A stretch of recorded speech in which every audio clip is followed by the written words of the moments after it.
Quand cette photo de Mars est apparue en ligne, les gens ont longuement débattu d'une structure à la surface qui ressemblait trop à quelque chose d'artificiel.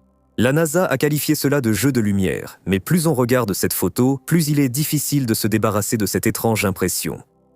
Voilà ce qui est vraiment effrayant avec Mars. Nous y avons envoyé des dizaines de missions, des milliers de clichés de la meilleure technologie de l'humanité.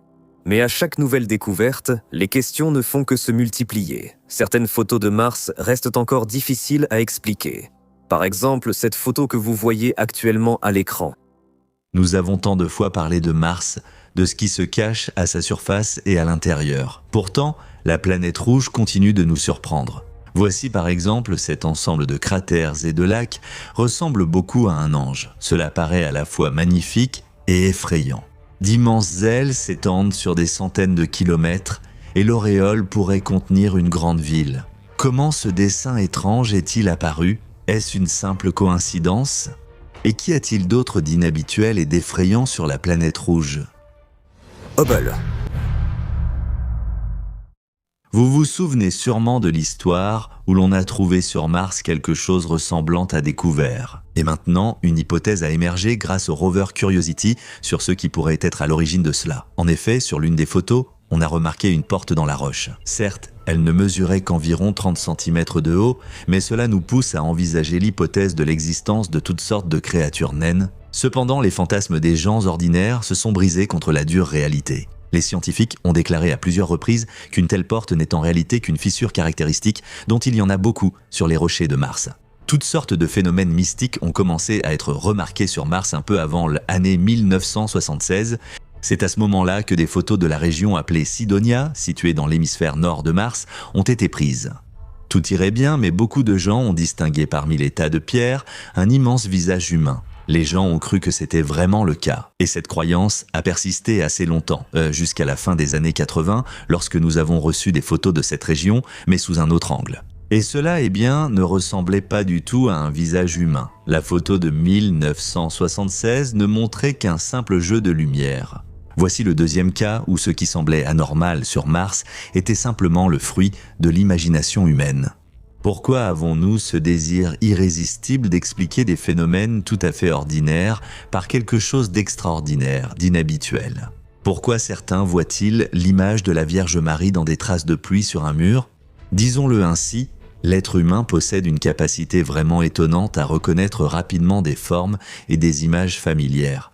Dans les temps anciens, il était impossible de se passer d'une telle compétence. Cela aidait à repérer le danger à temps. Aujourd'hui, nous utilisons cette capacité unique pour des choses insignifiantes, comme voir un visage dans des pierres. Notre conscience nous propose involontairement des images familières, et nous ne pouvons plus ne pas les voir dans des objets ordinaires. Et si malgré tout, certains phénomènes sur Mars restaient inexpliqués? Il doit bien y avoir quelque chose, non?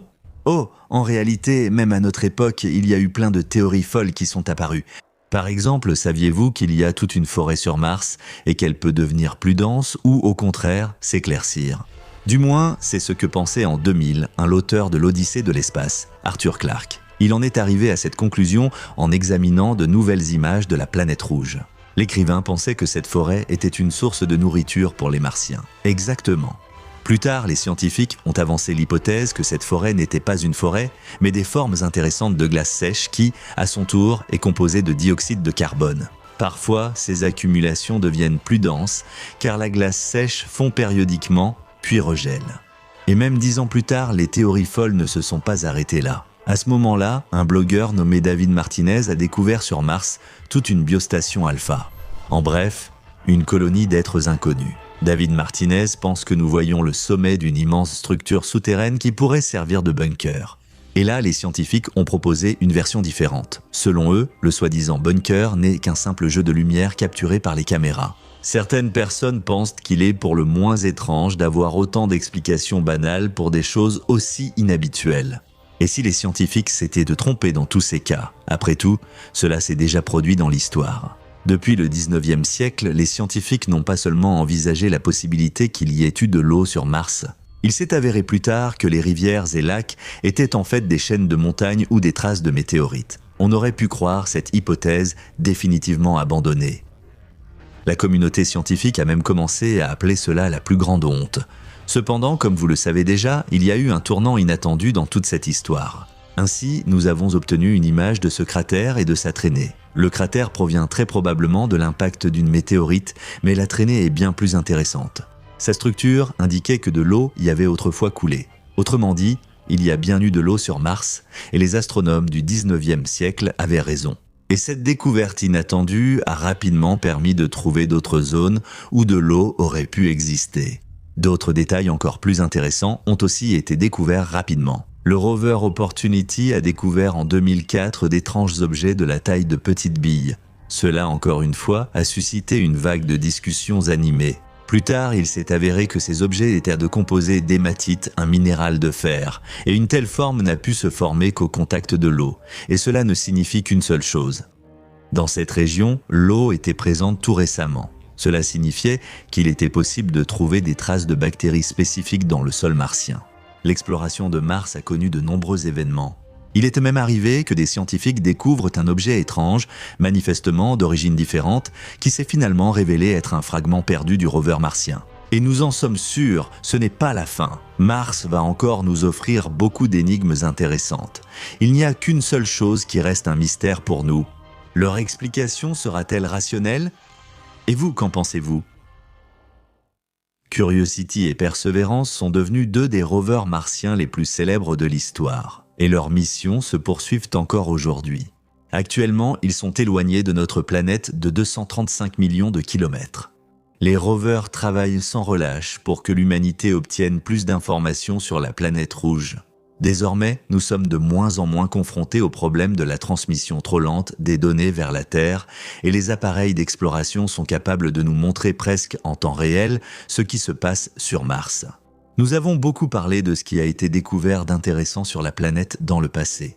Mais aujourd'hui, nous vous invitons à découvrir ce que les rovers Curiosity, Perseverance et d'autres encore ont récemment trouvé pour nous. Commençons par les réalisations de Curiosity et Perseverance. Grâce à eux, nous avons obtenu des images du cratère G0.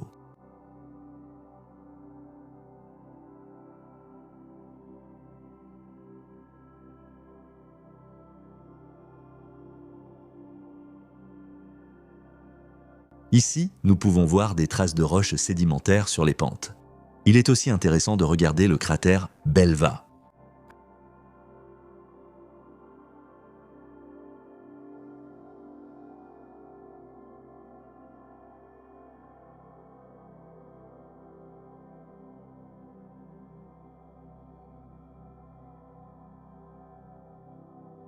C'est un des plus vieux cratères.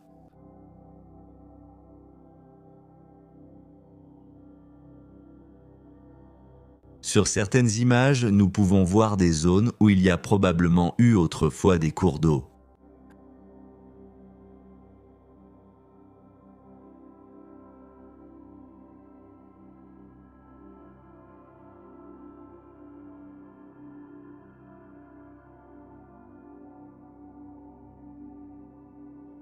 Et voici des images des collines de Valinor. On y trouve des roches qui servent de preuve qu'il y avait autrefois un immense banc de sable à cet endroit.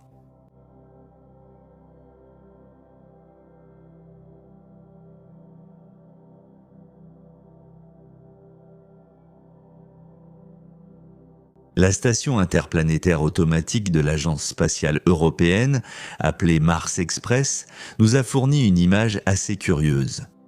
Vous pouvez voir le givre sur le volcan Olympus.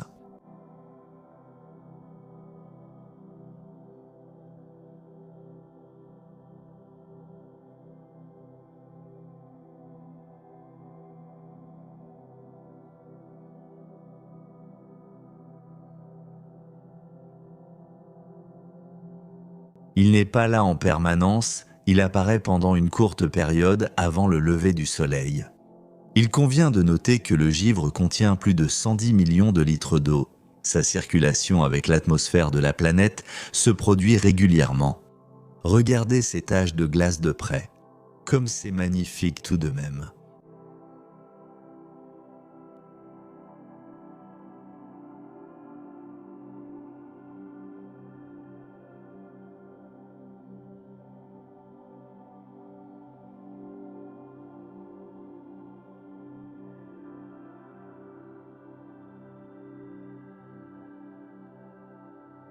Le relief de Mars est bien plus intéressant qu'il n'y paraît à première vue.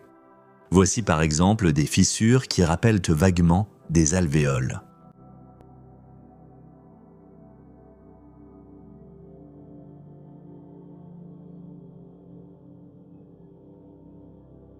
D'autres appareils de recherche sont également visibles à l'image. Par exemple, ici, nous pouvons voir le drone de reconnaissance robotisé Mars Ingenuity qui a terminé sa mission en 2024 parce qu'il a endommagé l'une de ses parties pendant son fonctionnement.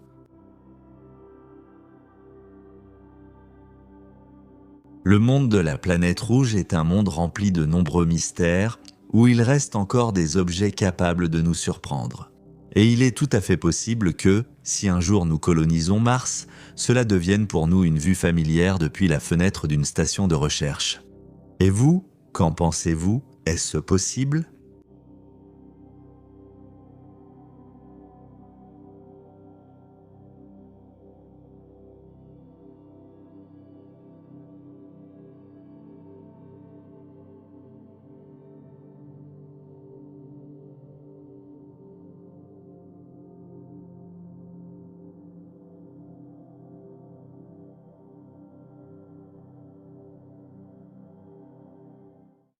Quelle est la première planète qui vous vient à l'esprit quand on parle de colonisation d'astres?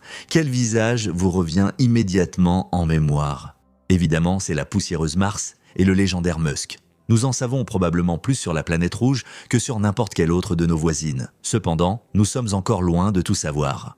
Récemment, l'Agence spatiale européenne a publié une photo sur laquelle on distingue clairement des colonies d'araignées martiennes.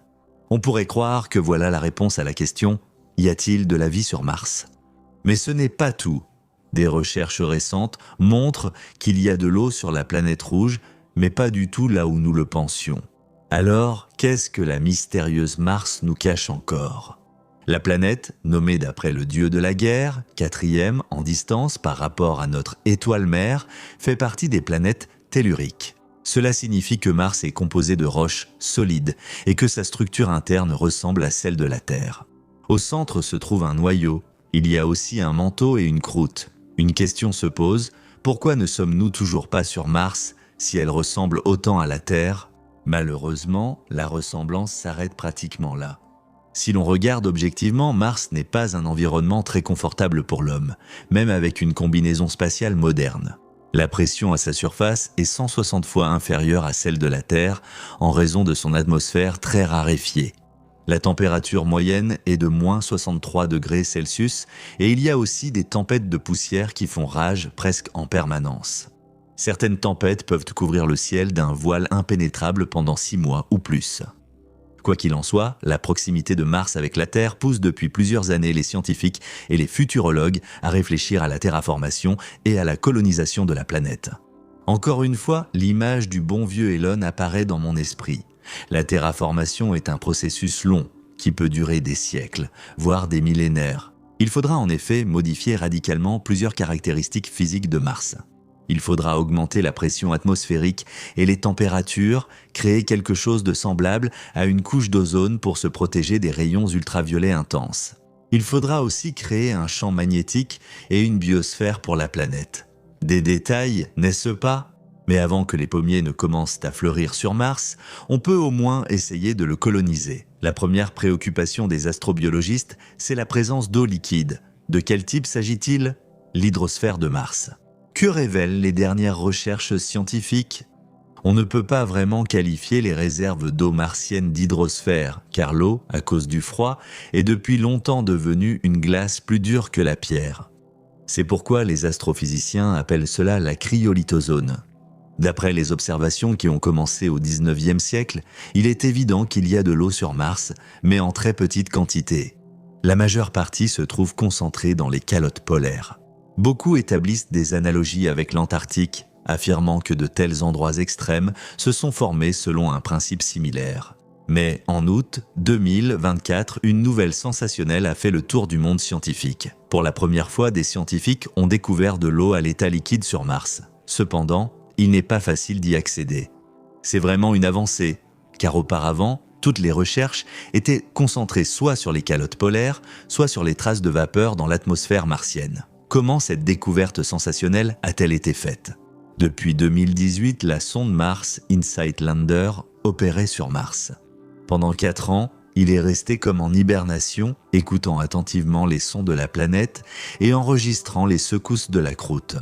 Ce sont précisément ces recherches qui indiquent qu'à une profondeur de 10 à 20 km se cache de l'eau liquide. Étant donné que, même sur Terre, nous n'avons réussi à forer qu'un puits de seulement 12 km de profondeur après quoi, pour des raisons encore inexpliquées, nous avons cessé cette activité, il serait insensé d'espérer une mission similaire sur Mars. Du moins, pour l'instant. Y avait-il de l'eau à la surface de Mars à ses débuts, et où a-t-elle disparu ? Le lit des rivières asséchées et les bassins des lacs ne laissent aucun doute. Ils suggèrent implicitement qu'autrefois, Mars n'était pas aussi aride et dépourvu d'eau. Les scientifiques estiment qu'une partie de l'eau s'est évaporée avec l'atmosphère il y a des millions d'années, mais que certaines réserves d'humidité vitale sont tout de même passées sous terre, à l'image de nos eaux souterraines. La sonde a découvert des réserves de liquide à l'endroit où elle se trouvait, mais cela ne signifie pas que ce phénomène n'est pas observé ailleurs. Quelle est l'ampleur de ces réserves d'eau ? D'après les calculs des astronomes, les eaux souterraines pourraient suffire à recouvrir toute la surface de Mars d'un océan d'une profondeur d'1,5 km, transformant ainsi la planète en une planète Miller. Cela signifie-t-il que si l'eau se cache sous la surface, les habitats des Martiens pourraient également s'y trouver ? La colonisation prévue de Mars vise également à répondre à cette question. Un avantage important est également que le sol de la planète rouge, bien qu'il soit sec, est riche en nutriments pour la culture des plantes. Matt Damon a même cultivé des pommes de terre dans son module. Pourquoi ne pourrions-nous pas le faire ? Revenons à l'eau martienne. Si autrefois la surface de la planète rouge était recouverte de plans d'eau, ils n'ont pas pu ne pas influencer la structure géologique de cet astre. En d'autres termes, les pierres ordinaires peuvent en dire long à ce sujet. Prêtons attention aux phyllosilicates qui recouvrent en grand nombre la surface de Mars. Les silicates enfeuillés ne se forment qu'à partir de roches ayant été en contact prolongé avec l'eau. Ce fait peut également être considéré comme une preuve indirecte du passé aquatique de Mars. À l'époque, le rover Curiosity a envoyé à plusieurs reprises des photos de roches qui avaient clairement été affectées par l'eau et même par un véritable courant tumultueux. Si l'on combine ces recherches avec la collection de météorites tombés sur Terre en provenance de Mars, en particulier Alan Hills 84001, alors l'idée d'une vie sur la planète rouge devient de plus en plus évidente. La météorite mentionnée a été découverte en Antarctique à la fin du mois de décembre 1984 et a été nommée d'après les montagnes où elle a été trouvée. En grossissant plusieurs fois, on a découvert que cette pierre, venue d'ailleurs, qui a quitté Mars il y a environ 15 millions d'années, porte les restes de nanobactéries que, pour l'instant, nous ne pouvons imaginer qu'à l'intérieur d'un organisme. Les scientifiques affirment d'une seule voix que la météorite ALH 8401 provient de l'époque du soi-disant Mars humide. Mais récemment, un nouveau nom a été inscrit dans la chronique de pierres de la planète rouge. En fait, le 25 septembre 2024, le rover Perseverance a découvert quelque chose d'extrêmement étrange. Qu'est-ce que c'était ? L'appareil ne porte pas le nom de Persévérance pour rien, car même à une vitesse d'escargot, il a déjà parcouru 40 km sur un terrain martien très accidenté. Et tout cela depuis 2021. Actuellement, le rover se trouve à l'intérieur du cratère d'impact G0, qui fait 49 km de diamètre. Comme son nom l'indique, on considère que ce site était autrefois un bassin lacustre d'environ 2,5 km de profondeur. C'est précisément là que Perseverance a été envoyée. La sonde cherche depuis déjà 3 ans des roches anciennes au fond et sur les pentes de ce cratère. Et enfin, il a trouvé quelque chose d'intéressant. C'est une pierre à la texture inhabituelle ressemblant à un zèbre ou à du marbre clair. On l'a déjà surnommé le château de Freyja, la déesse nordique de l'amour, habitante de la cité céleste d'Asgard. Mais qu'y a-t-il d'étonnant ici ? N'est-ce pas juste un autre caillou ennuyeux ? Non, car cette pierre de 20 cm est absolument unique. Aucune pierre semblable n'a été trouvée à la surface de Mars, dans aucun de ces sites. Le rover a jusqu'à présent transmis des informations assez limitées sur la composition de cet artefact, mais il est évident que la pierre est friable et différente de la roche caractéristique de ce cratère. Autrement dit, Il est tout à fait possible qu'il ait été apporté ici, par exemple par un courant d'eau, ou que la pierre ait simplement roulé ici depuis une autre partie de la planète. Quoi qu'il en soit, cette découverte a suscité un vif intérêt au sein de la communauté astronomique. C'est pourquoi les recherches se poursuivent. Que pensez-vous de la nouvelle concernant des araignées à la surface de la planète rouge ? En avril 2024, des images effrayantes ont été publiées sur le site de l'ESA. Elles ont été obtenues par les sondes TGO et Mars Express. Sur les images, on voit des colonies entières de grandes araignées noires, à en juger par leur taille apparente et par la distance de prise de vue. Un grand rassemblement d'insectes a été repéré dans la ville des Incas. Un site martien qui ressemble visuellement à l'analogue terrestre d'une ancienne cité située dans les montagnes du Pérou. Cet endroit étonnant a été découvert autrefois par la sonde Mariner 9. On ne comprend absolument pas comment ces crêtes linéaires, géométriquement parfaites, ont pu se former. Selon une version, les dunes martiennes auraient fini par se pétrifier avec le temps. Quoi qu'il ait pu créer cet endroit, d'innombrables araignées noires se sont rassemblées précisément ici, sur un territoire d'environ 86 km de diamètre. En mettant de côté la panique, les scientifiques ont commencé à étudier les images, puis se sont quelque peu calmés. Il s'est avéré que la ressemblance avec des araignées n'était qu'une illusion visuelle. En réalité, il s'agit de sortes de geysers provoqués par les changements climatiques sur Mars. En hiver, le dioxyde de carbone de l'atmosphère gèle partiellement et s'accumule sous forme de glace sèche. Lorsque les rayons du soleil printanier, rappelons que les images ont été prises fin août, soit en avril martien, éclairent ces accumulations, la glace commence à fondre, passe à l'état gazeux et jaillit à la surface sous forme de fontaine. Mais pourquoi ces geysers sont-ils noirs ? Avec la glace, un matériau sombre situé sous la croûte martienne remonte également à la surface. Il en résulte des motifs noirs en forme d'araignée, chacun pouvant atteindre 1 km de diamètre. Mais en regardant ces images, il est quand même difficile de ne pas penser que des nuées grouillent à la surface de Mars. Beaucoup d'araignées répugnantes. La planète rouge est un objet dont l'intérêt ne s'épuisera pas tant que la civilisation humaine intelligente existera. Par exemple, la création d'un vaisseau pour Mars est prévue depuis plusieurs années déjà. Le lancement du Starship est initié par la société SpaceX depuis 2016, mais pour l'instant, le projet est encore en phase de développement. En 2030, les Chinois prévoient de lancer une deuxième station interplanétaire automatique, Tianwen 3. Une station portant un nom similaire fonctionne déjà avec succès sur Mars. Et pour couronner le tout, il y a le vol habité vers la planète rouge. Depuis les années 50 du siècle dernier, plusieurs projets ont été développés pour envoyer un vaisseau avec un équipage sur Mars. Depuis 2010, la mission, vaisseau spatial centenaire, est également en cours de développement, avec l'envoi sans retour de colons sur la planète rouge. Pourquoi sans retour ? La raison est simple, cela coûte beaucoup moins cher. Après tout, belle expédition coûtera déjà 750 milliards de dollars. L'atterrissage est prévu dans des endroits où des objets artificiels ont déjà atterri avec succès auparavant. Qu'avons-nous si nous résumons toutes les découvertes, trouvailles et recherches liées à notre voisin rouillé ?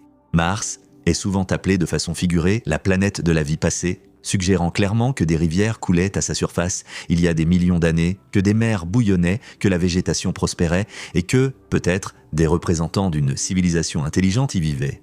Bradbury, dans ses chroniques martiennes, n'était pas loin de la réalité. Aujourd'hui, le monde reste peu hospitalier pour les terriens.